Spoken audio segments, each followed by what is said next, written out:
முள்ளியடி கிராமம் தொடர்ச்சியாக ஒவ்வொரு வருஷமும் வெள்ள நீர் வடிந்தோடல் பிரச்சனைக்காக இந்த இதில் இருக்கிற கிட்டத்தட்ட 30-40 குடும்பங்கள் தொடர்ச்சியாக பாதிக்கப்பட்டு வருகிறோம். இதுக்குரிய நிரந்தர தீர்வு எங்களுக்கு தேவைன்னு சொல்லித்தான் இந்த ஆர்ப்பாட்டத்தை நாங்கள் ஒழுங்கு செய்திருக்கோம். உண்மையிலேயே நிரந்தர தீர்வு என்னன்னு சொன்னால், இந்த வடிந்தோடப்படுற இந்த வெள்ள நீர்கள் உரிய முறையில் கிட்டத்தட்ட ஒரு கிலோமீட்டர் தூரத்துக்குள்ள இந்த கடல் இருக்குது. இந்த கடலுக்கு இந்த நீர்கள் வழிந்தோடக்கூடிய ஒரு சிறந்த வடிகால் அமைப்பு இன்றைக்கு வரைக்கும் ஒவ்வொரு வருஷமும் இந்த பிரச்சனையை எதிர்கொள்கிற எங்களுக்கு எந்த ஒரு தீர்வையும் இந்த உயர் அதிகாரிகள் இன்றைக்கு வரைக்கும் பெற்றுத்தரல. இன்றைக்கு ஒவ்வொரு குடும்பத்திலையும் இருக்கிற சின்ன பிள்ளைகள், படிக்கிற பிள்ளைகள், ஸ்கூலுக்கு போகிறவங்க, வேலைக்கு போகிறவங்க இன்றைக்கு வரைக்கும் எந்த வித தொழில்களையும் இல்லாமல் இழந்த நிலையில் இருக்கிறோம். ஆனால் இன்றைக்கு வரைக்கும் கிடைக்கிற அந்த ஒரு பார்சல் சாப்பாடுகளை எதிர்பார்த்த வண்ணம் இவங்க இருக்கிறத நாங்கள் விரும்பலை.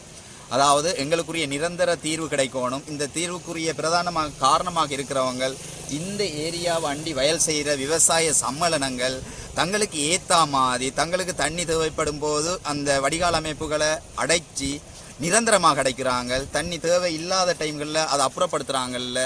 இவ்வாறான இந்த விவசாய சம்மேளனங்கள் தங்களோட விவசாயத்தை மட்டும் கருத்தில் கொள்ளாமல் இந்த ஏரியாவில் இருக்கிற எங்களோட கிராம மக்களோட நலனையும் சேர்த்து சிந்தித்து அவங்களுக்கு தேவையான நீரை ஒரு வடிகால் அமைப்பு முறையை ஏற்படுத்தி அதுக்குரிய தீர்வு திட்டத்துக்கு ஊடாக விவசாயங்களை மேற்கொள்ளப்பட வேண்டும் என்று இந்த இடத்துல தயவாக கேட்டுக்கொள்வதோடு, தமிழகத்துக்குரிய பிரதேச செயலாளர் உடனடியாக இந்த இடத்துல மிக விரைவில் தேவையான நடவடிக்கையை எடுத்து தொடர்ச்சியாக இந்த முள்ளியடி வாழ் மக்கள் தொடர்ச்சியாக இவ்வாறான இடர்களுக்கு பாதிப்படையாத வண்ணம் ஒரு நிரந்தர தீர்வை ஏற்படுத்தி தர வேண்டும் என்று சொல்லி இன்றைக்கு முள்ளியடி கிராம மக்கள் சார்பாக இந்த இடத்துல உங்களிடம் கோரிக்கையை முன்வைக்க விரும்புகின்றோம். நன்றி. இந்த பண்டால ஃபுல்லாக தண்ணி வந்துச்சுன்னு சொன்னால் இந்த பண்டால வடிகிற கஷ்டம். அதனால் போக்கு ஒன்றுமே வைக்கலவங்க.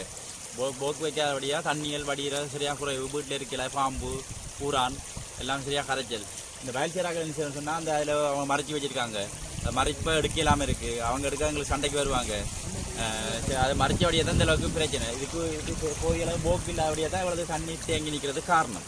இதை எந்த ஒரு அரசாங்கமும் கணக்கெடுக்கிறதும் இல்லை. எங்கிட்ட ஓட்டுக்கு மட்டும் போகிறாங்க, எந்த ஒரு உதவியும் செய்கிறது இல்லை. இதை தயவு செய்து பார்த்து உதவி செய்யுமாறு அன்புட கேட்டுக்கொள்கிறோம்.